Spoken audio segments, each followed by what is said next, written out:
So, as you all may know, one, we're not in our normal set. Nope. We are on a road trip. Yep.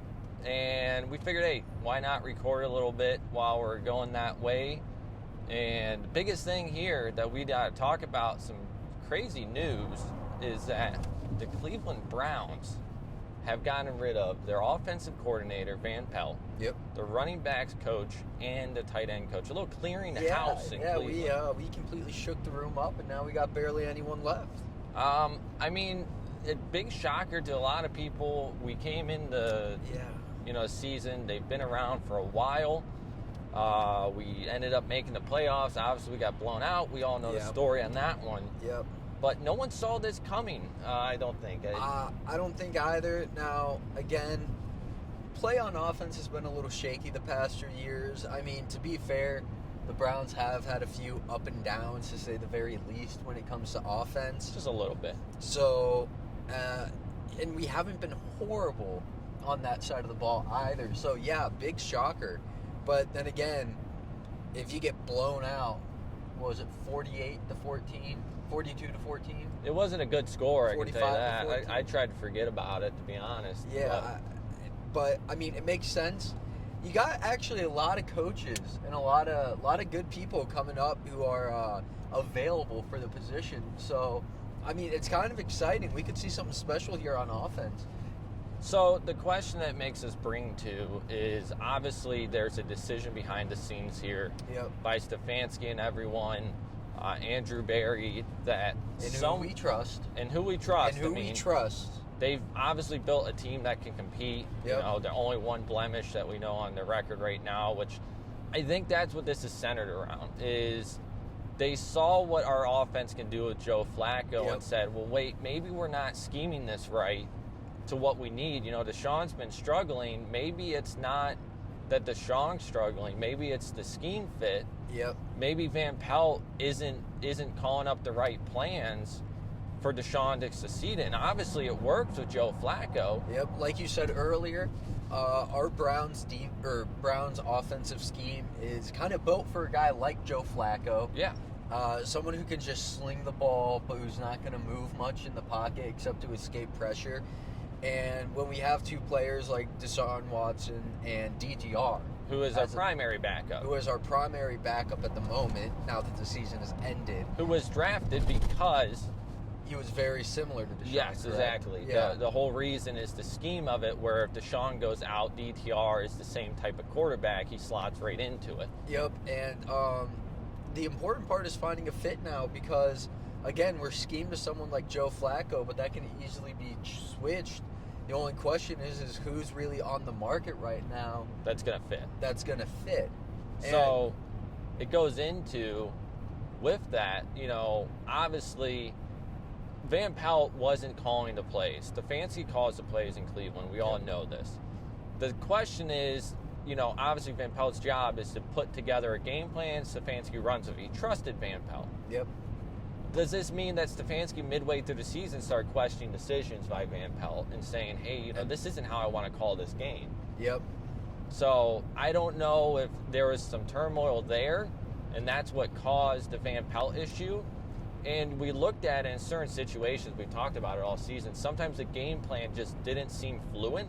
Yep, a lot of second half adjustments going into it. Yeah. And I think that's because at that point Kevin would step in and start taking over the offense more, which is, I think, why we're starting to see some things about Kevin's questionable play calling. But to be fair, we do pretty much follow the script of what the game plan is going into it that Van Pelt had drawn up. So, I mean, I think right now, the biggest thing is Kevin trying to find somebody who can make those adjustments himself, but also be competent enough to throw that game plan out as soon as he realizes it's not working in the first and to build off it.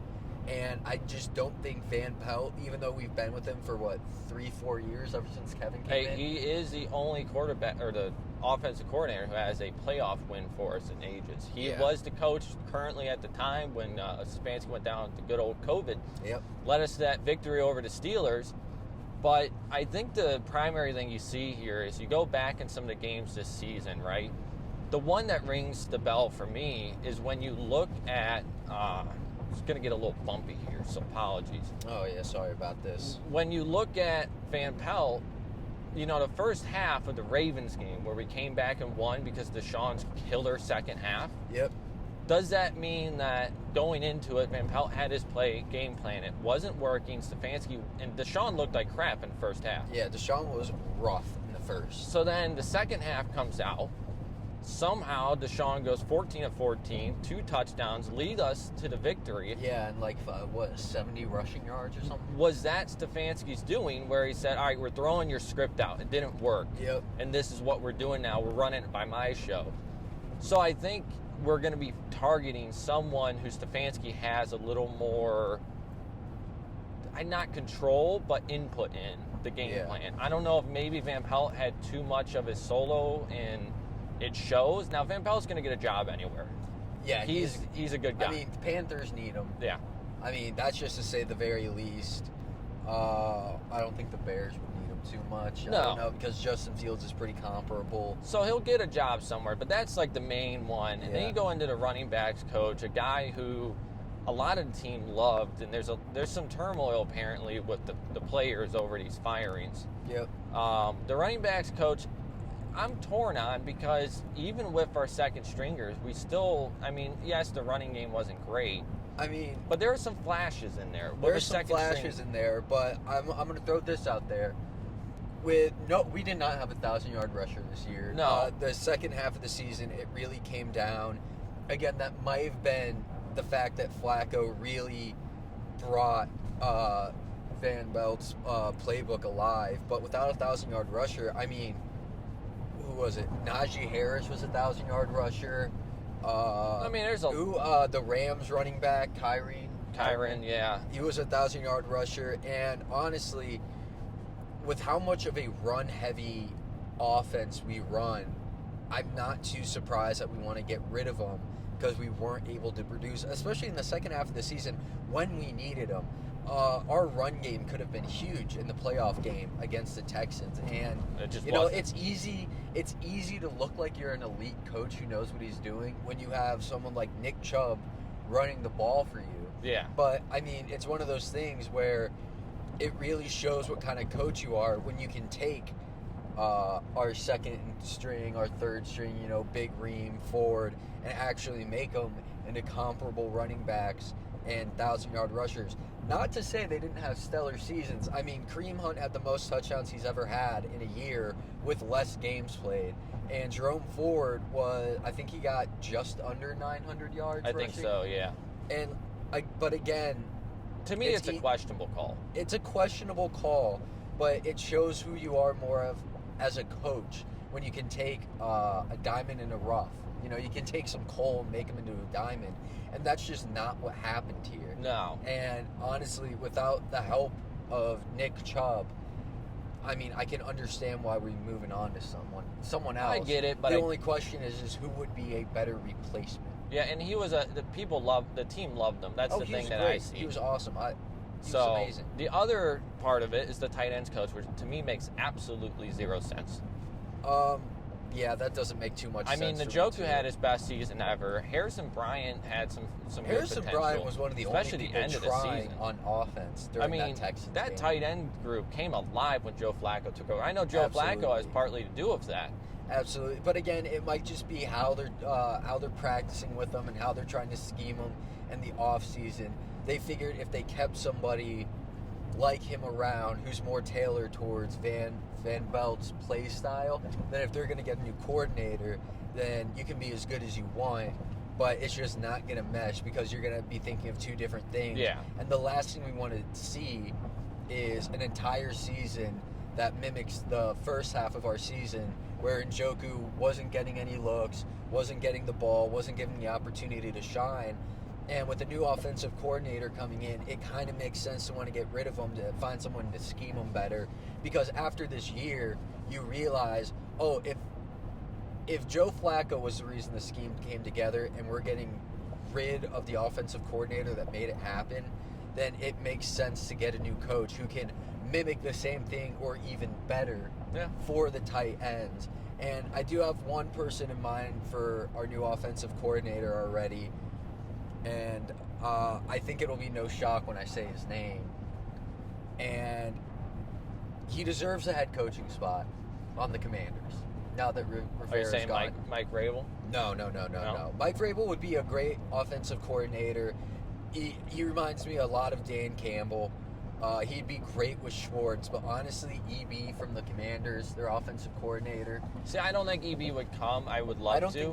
I don't think but he would either. he wants to call plays. He does want to call plays. I said he deserves a head coaching spot at the Commanders. I've been singing his praises all year. But if he can turn someone like Sam Howell into an absolute dog, leading the league in passing yards for the longest time, being an absolute stud, coaching somebody like Patrick Mahomes, where Deshaun Watson's skill set is more leaning to, not that they're you can't compare the two. Patrick Mahomes is out of this world better. But, Deshaun Watson's the improviser type, just like Mahomes. Yeah. Then I think it makes sense, because when you look at who's available, no one else really fits. But again, EB deserves that spot as a head coach on the Commanders, and if we don't get him and he gets that job, you really can't say anything negative about it, because he deserves that. Now, he deserves more than just that. To wrap it up, because we'll keep this one short, I think the conclusion of it is you look at the Browns last year, and we got rid of our special teams coordinator. Yep. And we also got rid of Steve Wilkes, obviously. Yes. So my question is, did we see the results we got from shifting to Jim Schwartz and our new special teams and the success we had? Proven winner. So to me, Andrew Berry says, well, yeah, you can be content, but if you want to win, you have to make changes. So as much as we had a safe system in place, we're not going to take that next step with them, and that's how Andrew Berry saw all that. Yeah. So Andrew Berry said, all right, you guys are good, and we're not dogging you for that, but we need to get the next step, and that's what I think this is over. So I got a question for you before we wrap it up. If we get, let's say, the perfect coordinator who absolutely fits our scheme perfectly, brings Deshaun to life, makes him a great QB, brings the entire offense to life, really brings us on par to where our defense was next year for offense, and we basically have the same season that we did this year, at that point, is Kevin in the hot seat? I think Kevin would be at that point, yeah. You think if we have a first round out, or not even make the playoffs, but we have the perfect coordinator, that is, at that point it's just, all right, Kevin, you're out of here? I don't think Kevin will be out, but I think his name would definitely be. I think he would have to give up the play calling rights. Yeah, I think that's the first thing. If Kevin doesn't produce next year with this, then I think Kevin loses the play calling, but I don't think he's out as head coach. And that's such a weird thing to think, because I feel like this year our success was due to Kevin's play calling and what he was able to, scheme up and make adjustments for. And if we get the coordinator to go with our team to actually make us a contending top scoring offense, then it'd just be such a weird situation to be in, where if we're not producing like we were this year, then it's, Kevin, you're making the wrong decisions, whereas this year it was, Kevin, you're the only one making right decisions. Yeah, next year's going to be interesting. I mean, it all depends on how we play. Absolutely. But I think Kevin's safe no matter what. Absolutely. Kevin's not going anywhere. He's a leader of a team. He's rallied troops.